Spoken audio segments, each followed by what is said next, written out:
Hello everybody, and thank you for joining me. My name is Briджит Gabriэль, and I wanted to share with you my story. I realized yesterday when I put a post about my background that many of my new followers and people who know me as a political commentator who's always commenting on political events and current events, that a lot of people have no idea about my background and why I am so passionate speaking the way I speak. But let me share with you my background, and you'll understand where this passion comes from, and why this week has been so difficult for me watching what's happening in the Middle East. You see, I was born and raised in Lebanon, which used to be the only majority Christian country in the Middle East. We were open-minded, we were fair, we were tolerant, we were multicultural. We prided ourselves in our multiculturalism. We had open borders. We welcomed everyone into our country because we wanted to share with them the westernization which we had created in the heart of the Middle East. Lebanon became Paris of the Middle East, banking capital of the Middle East. Unfortunately, all that began to change when we accepted a wave of refugees into our country, people who did not share our values, but wanted to use Lebanon as a launching pad to kill the Jews and drive them into the sea. Lebanon was the only country in the Arabic world that accepted the third wave of Palestinian refugees. When they came to our country, they wanted to destroy our country. They ended up destroying our country. My 9/11 happened to me in 1975 when radical Islamic Palestinians blew up my home, bringing it down, burying me under the rubble wounded. I ended up in a hospital for 2.5 months. And as I laid in a hospital bed, hooked up to IVs, I would ask my parents, why did they do this to us? And my parents would tell me, because we are Christians, they consider us infidels and they want to kill us. So I learned since I was a 10-year-old little girl that I am wanted dead simply because I was born into the Christian faith and lived in a Christian town. We ended up leaving the hospital and coming back home, but my home was no longer the home I left. I ended up living in a bomb shelter underground in an 8x10 room without electricity, without water, and very little food. And that's where I lived for the next 7 years of my life, from the age of 10 till the age of 17, robbed of my youth. The Palestinian Islamists cut off all water supplies to our town, cut off electricity, cut off food. In order for us to go out and get some greenery, we would go out and dig out dandelions and different greenery that grew around our bomb shelter because it was the only salads we had to eat. To get some water, we would crawl into a nearby spring to get some water because we were surrounded by Islamic Palestinian snipers shooting at us. And every time we left our bomb shelter to the spring to get water, we would say our last goodbyes because we did not know if we're going to come back alive or dead just to get some water. This became my existence.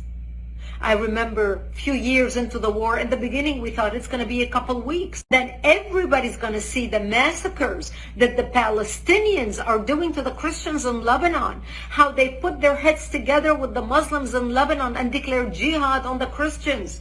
The massacres of children, the slaughter, even the crucifixion of Christian men on crosses. One of the famous city massacres was in the city of Damour in Lebanon, where they massacred the whole town. This barbarism, this Palestinian barbarism is not new.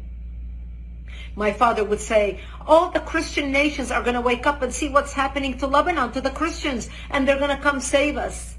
But nobody came, and the world forgot about us. I remember 3 years after living in the bomb shelter, I was 13 years old, and one of our militia, one of our Christian friends stopped by. And he said to me, Brigitte, we heard a lot of chatter on the radio, and we believe tonight we are going to be slaughtered. And he said, if I don't see you tomorrow, I wish you a merciful death. And he left. And I remember at the age of 13, dressing in my Sunday best, my Easter dress, because I wanted to look pretty, because I knew that when they come to slaughter me, there would be no one to bury me, and I wanted to look pretty when I'm dead. And I remember my mother combing my long black hair as I sobbed,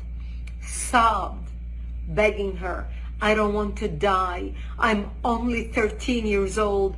Please do something. I don't want to die. And there was nothing my mother could say to me. And I remember sitting in the corner of our bomb shelter, and my father started reading from Psalms. I shall walk into the valley of death and fear no evil, for thou art with me.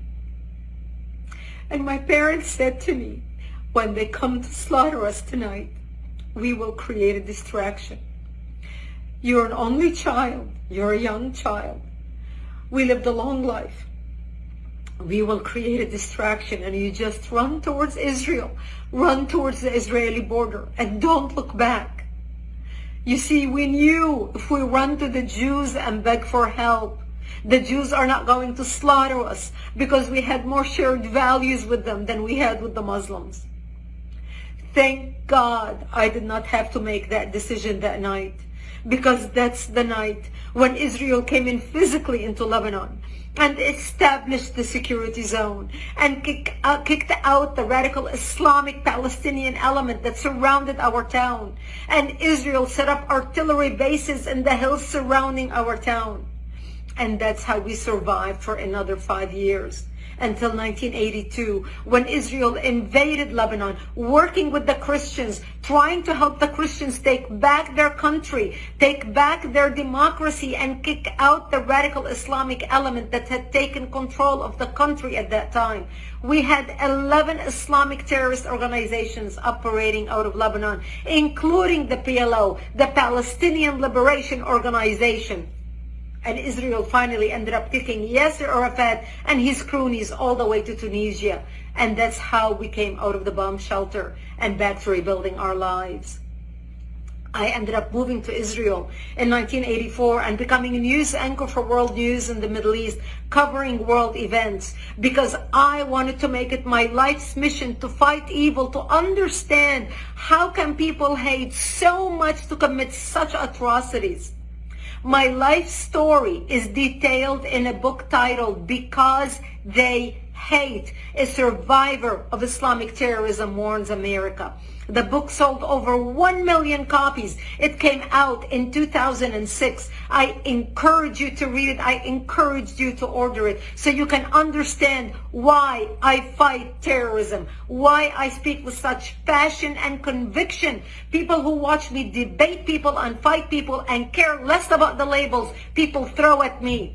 They call me radical. They call me a hater. I don't hate anybody. I pray for the Middle East. Today I'm praying for the Jews, for the Palestinians, for the Lebanese, for the innocent people who are dying or who are going to die because of the work of Hamas, because of the work of Hezbollah, because of the work of Iran, because of the crazy radicals who want to kill, who want to create mayhem on the world.